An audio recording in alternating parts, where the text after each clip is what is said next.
President Joe Biden and former President Donald Trump have won most of their respective primary contests. Some of the notable states are all the states. Tennessee, where 58 GOP and 63 Democratic delegates are at stake. North Carolina is also won by both men. The big state of Texas was both won by Biden and Trump. Many of the races are winner take all, which means all the delegates go to the winners. The polls have also closed in the most populous state of California, and CBS News projects Donald Trump will win there, too. The former president picked up the state in the last GOP contest in 2016, taking nearly 75% of the vote. And CBS News senior correspondent Jo Ling Kent joins us now from our Los Angeles bureau. Jo, California is the most delegate-heavy state. What are they thinking about over there in California? Yeah, they're thinking about a lot of things in addition to that California Senate race, which I know we're going to get to in a second.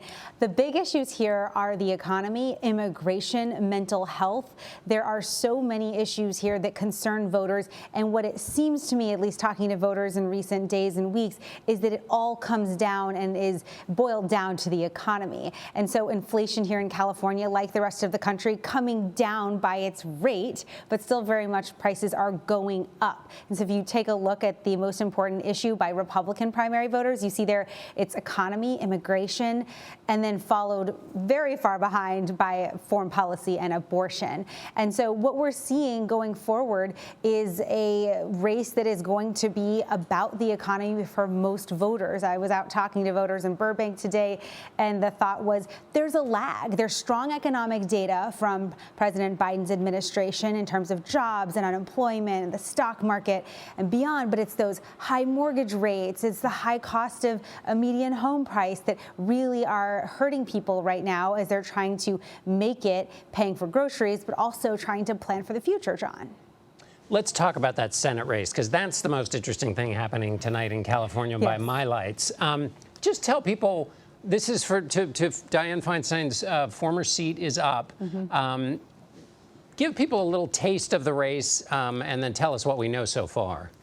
You think that California is a true blue state, right? But this race is showing us that that is maybe not true, at least in this primary. Essentially, you had three frontrunner Democrats, three very well-known Congress people running for this nomination. Then Steve Garvey, a Republican, a novice politician who's never run for office, who's not run one political ad, gets into the race and starts surging. And the surge really has been due to two factors.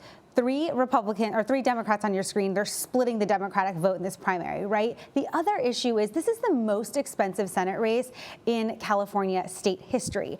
And Adam Schiff is leading the pack with fundraising and spending on TV. As a result, he has tried to position Garvey as his main rival in recent weeks and months. And as a result of that, he's given him a lot of airtime that is free for Garvey. So Representative Katie Porter, who's been sitting in about third place, a tight third, is saying that this is all Schiff's fault. The fact that Garvey is now running neck and neck, according to recent polls, for this primary. It's a jungle primary, as you know, John. And so it doesn't matter which parties finish in the first two spots. The top two finishers get to go on to the general election.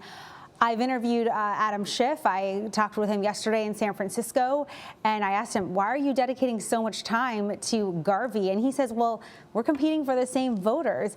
But meanwhile, obviously, it would be an easier race for him in the general to run against a Republican named Steve Garvey than it would be to run against a fellow Democrat. So that's the long story short, or maybe it's long story long. Well, no, it's a long story perfectly told, and Californians obviously know Garvey from his days playing first base for the Dodgers.